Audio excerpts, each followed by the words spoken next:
Welcome back to Real Talks, Reaching for Equity in All Lives. I'm Kolia Souza, Food System Equity and Advocacy Specialist with Michigan State University Center for Regional Food Systems, also known as CRFS. And I'm joined again by this episode series co-host, Maria Graziani. Hello, everyone. I am a food system specialist and currently in the role of Food Impact Fellow with the Federation of American Scientists. As a fellow with FAS, I work within the USDA to develop research focused on equity and accessibility in mid-tier agricultural markets. This series of episodes is exploring two straightforward questions. Is there adequate funding for programs that are centering Black, Hispanic, and Indigenous voices? And is the technical assistance that is being funded adequate for supporting these producers when they're scaling? As a part of my residency with the Federation of American Scientists, I have been looking at the accessibility of funding for Black, Hispanic, and tribal producers when working to scale their farm operations, and also looking at the core competencies for technical assistance for BIPOC producers, along with other topics like the effectiveness of wholesale incentive programs and food hub leadership skill development. So, our first episode of this series really sets some foundational context in terms of the USDA's complex history with the food and agriculture community, equity implications, and attempts at implementing some solutions, and the public response. Now, in episode 2, we are really digging into the changing landscape of shared language and why big divides in how we describe and communicate what is food equity, sovereignty, and autonomy are creating barriers and delaying change that uplifts and centers persons of color. We continue in conversation with members of CRFS and Racial Equity in the Food System, a work group that brings together cooperative extension professionals and community stakeholders to connect, learn, and collaborate to facilitate change within our institutions and society to build racial equity within the food system at the national level. Ultimately, we get at what I call the squishy part, or the territory where deeper exploration is needed to come to some sort of shared vision of a desired future state and what might be holding us back from that. And I think there's some opportunity for dissection here. So, Kalia, let's go to a clip of you and I kicking off this discussion.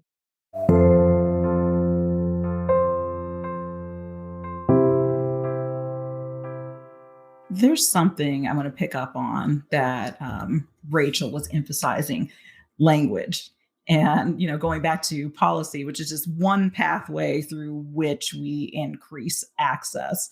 And more specifically, I'll go back to the American Rescue Plan Act and the whole debacle that happened there. So just noting the very relevant policy language shift from socially disadvantaged farmers and ranchers to economically distressed farmers.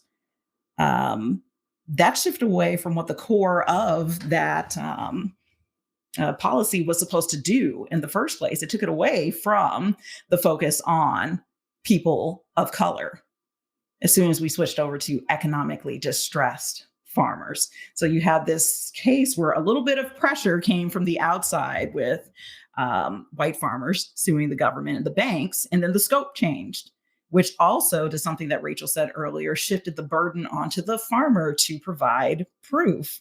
It really is like a redux, all of this of Pigford v. Glipman, same story. Thousands of farmers didn't even hear about it in time to apply.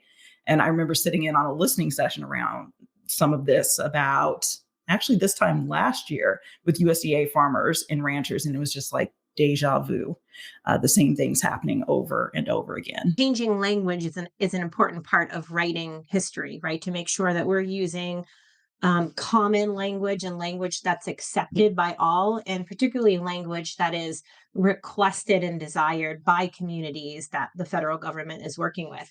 And I don't know the context of language changes, particularly around the 2501 program, but I think some clarity is that the larger bucket of economically disadvantaged includes women and LGBTQ plus community. That is the larger bucket. When the federal government is speaking specifically of Black, Hispanic, tribal producers, the term that it also was a change is now historically underserved producers. Not that I'm saying this is what, people want to be referred to as a group, right? But this is what the federal government has decided in terms of these two terms that are used, economically disadvantaged, refers to some categories of producers who are not historically underserved, and women are not considered historically underserved by the federal government. So, going back to language, what does it look like when we say food is a matter of national security? That's something that came out of the COVID-19 pandemic. What does it look like when we say food is a right? How does that change funding sources? Or what does it look like? I've heard this as well. Food is a public utility. When we start to reframe the conversation, it does open up new pathways for policy, resources, etc.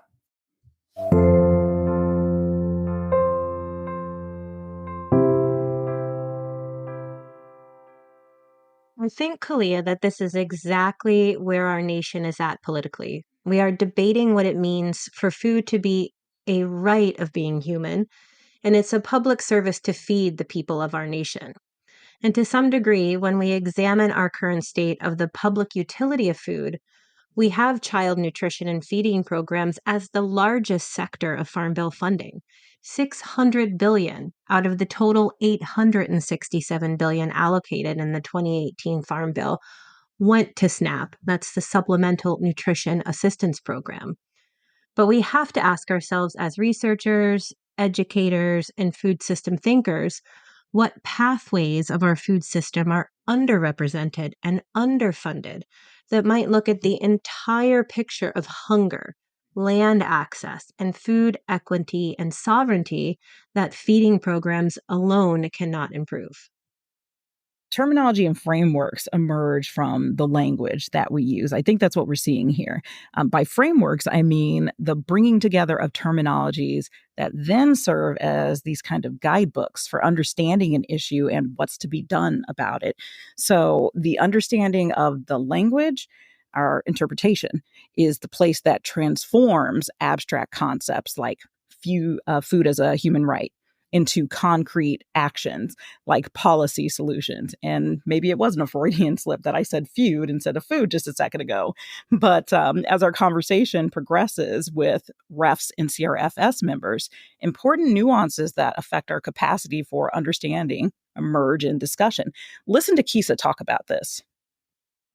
See, I look at I'm always thinking about the farmers and the food workers.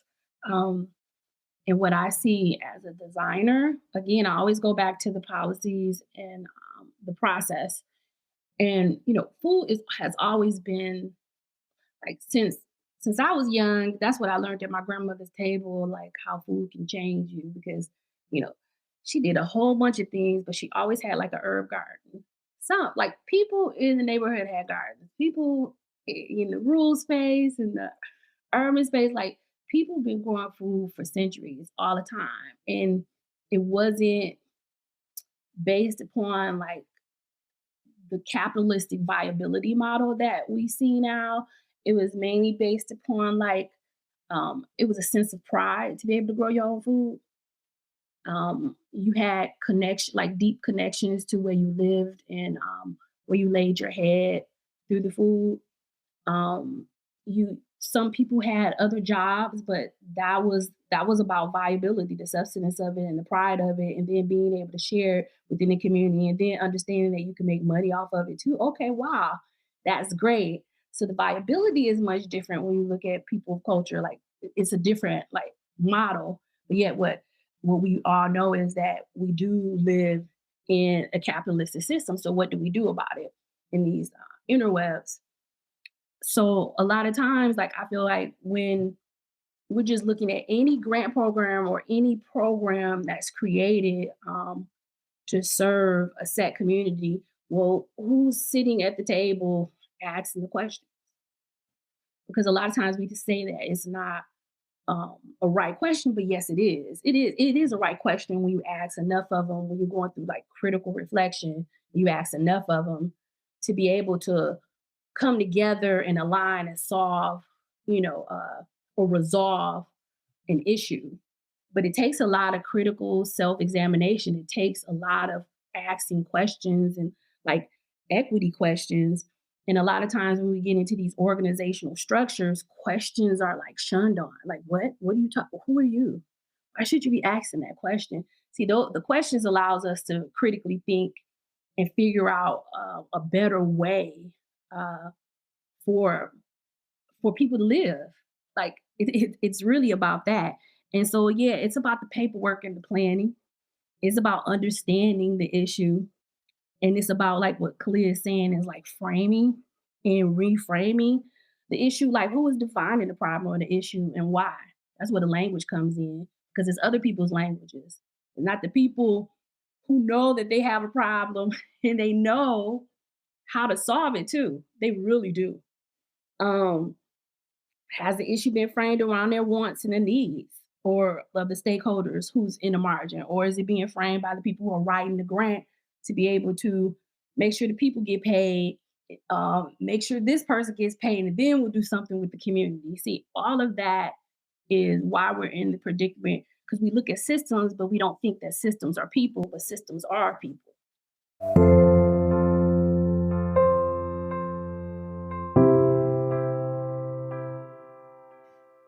Keesa gets into something critical to any transformational shift, but difficult to capture or reconcile in policy. That thing is culture. I acknowledge that oftentimes we rely on policy as a mechanism to introduce change, but there's a whole system underlying policy implementation and maintenance. And to Keesa's point, systems are people, people operate on values, and values are based in our culture. So, are we saying grant funding opportunities are misaligned with the vast variety of community needs? Do you think it would be a difficult task for foundations and public food system funders to address multiple cultures within a funding mechanism? Or does it seem a smoother path to implement channels of funding directed towards each ethnic and cultural group? As an example, right now we have the Black Farmer Fund at a national level, and there are also multiple regional funds across the US that have been set up. And another example is the Native American Agricultural Fund. Really, I think it's a both and. I think that there has to be structures in place to support and sustain any shift that's made from one operational paradigm to another.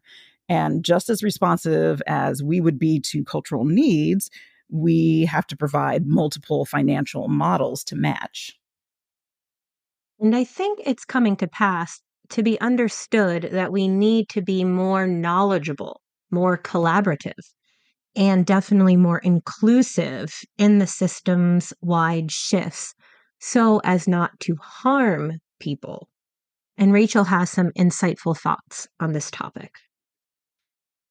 I really think that one of the reasons that food is so interesting because it is at the center of everything that is. And that's one of the things that we have talked about when I taught food systems classes, because in some instances, food is economic development, but it can also, be almost weaponized, for or against people. And I think that we're starting to talk more about how it has been weaponized in Native communities back in the 1800s. That was kind of a way, if you cut off people's food systems and access, you're cutting off their culture, and that's kind of the story of the buffalo.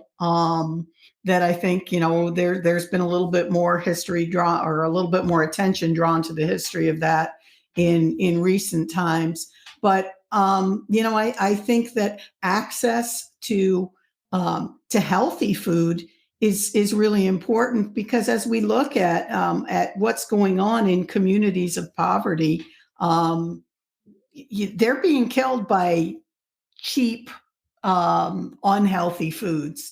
The idea that you could eat at a fast food restaurant off of the dollar menu for cheaper than it is to actually do your own food, to prepare your own food is killing people. I mean, if we look at, I know in a lot of Native American communities, heart disease, diabetes, obesity, the inflammatory diseases are, they're decimating communities, and all of that is food related by systems that we as a country, as a society, are subsidizing. So I think as people kind of start realizing that, we are going to see change, and we've mentioned the kind of the good side of COVID. I think that people are more aware of that, and not just wanting